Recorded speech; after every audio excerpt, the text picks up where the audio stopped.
So a couple of examples of graph sketching. First of all, fairly straightforward, is part A. It just says sketch the graph of y equals 4 cosec x. That's always worth just starting off with the basic version before you deal with the transformed version.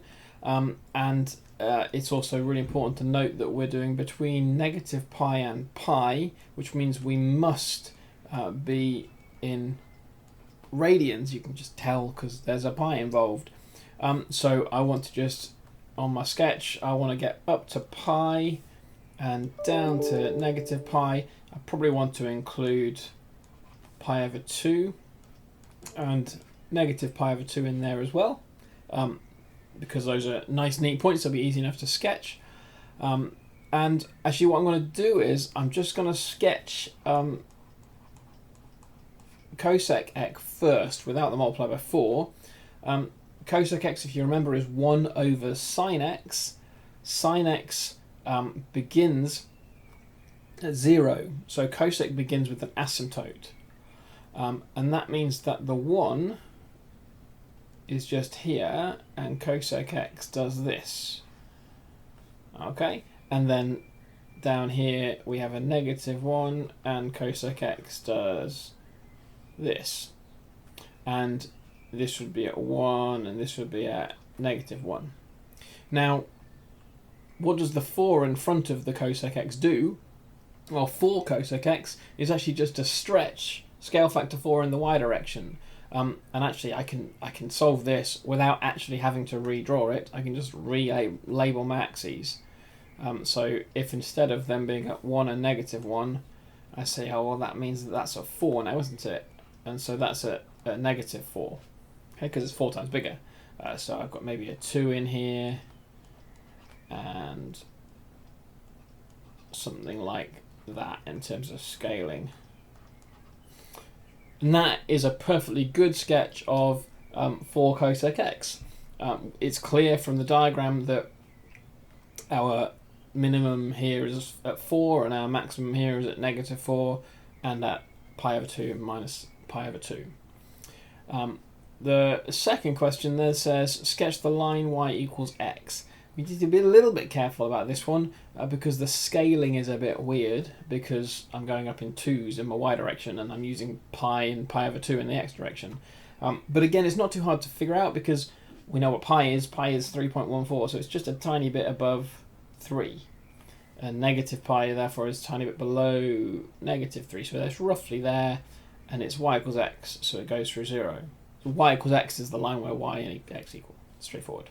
So I'm going to attempt to draw a straightish line here because I'm just sketching and I don't have a ruler on my computer. But my line's going to do something like that. It would be a bit neater if I had a ruler and pen and paper. And you can see straight away from this sketch that in the range from negative pi to pi, these lines do not cross because it's too low down. It's way below this negative 4. In fact, it doesn't even reach 4 by the time we hit pi over here, or negative pi on the left-hand side. So these lines can't possibly intersect. Now, how does this relate to state the number of solutions? Well, if you remember that if we draw y equals x and y equals 4 cosec x, then intersections are the solutions to x equals 4 cosec x, and actually this question here is just a rearrangement of this. If I just subtract x from both sides, I get 0 equals 4 cosec x minus x, or vice versa. So the intersections are precisely the solutions to this equation. You just have to spot that, and really the clue is in the fact that you've been asked to sketch 2 lines.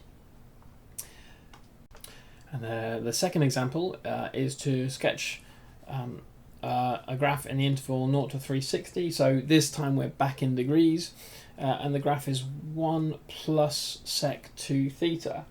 And just like when we were doing sketching the original trig graphs and their kind of transformations, the easiest way to begin this is with sec theta, and then to just kind of work our way through the transformations and adjust our sketch accordingly. So first things first, let's just label up. There's 0, there's 360. We should probably drop in 180, 90 and 270 as well, just as helpful points. Sec theta is 1 over cos theta. Cos theta starts up at 1, so sec theta also starts up at 1, and it has an asymptote at 90, and then we come in from underneath and then down like that. So this is our graph of sec theta. What did 2 theta do? Well, 2 theta is multiplying the theta, or the x coordinate, by 2, which is a stretch in the x direction, but because we're changing the x value, it does the opposite of what we think. So it's a stretch of scale factor a half. It's bringing everything in, squashing it all inwards. So instead of this whole cycle taking 360 degrees, it's now only going to take 180 degrees. So everything gets a little bit thinner, and this is centered around 90 now, and then we get down to 180, and then we get a second repeat of this like this.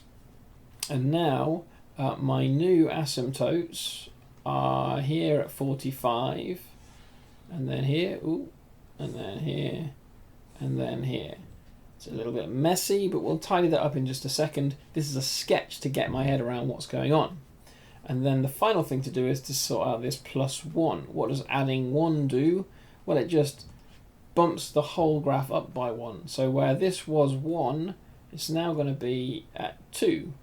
And where this was -1, they're now going to be at 0. So I'm now in a position to draw this in with a bit more certainty. So I start at 2 here, and I shoot up to an asymptote at 45 degrees. And then this actually has to come in at 1, instead of at -1 at 0, with an asymptote at 45 and an asymptote halfway between 90 and 180, so at 135. And then the same thing's going on here. We just dip down, we touch 180 at 2, and then we shoot back up again. And then we come in, we hit 270, and then we come down again, and then we hit 360 at 2. I can now do my best to erase all of my sketching, because I don't need any of my sketching.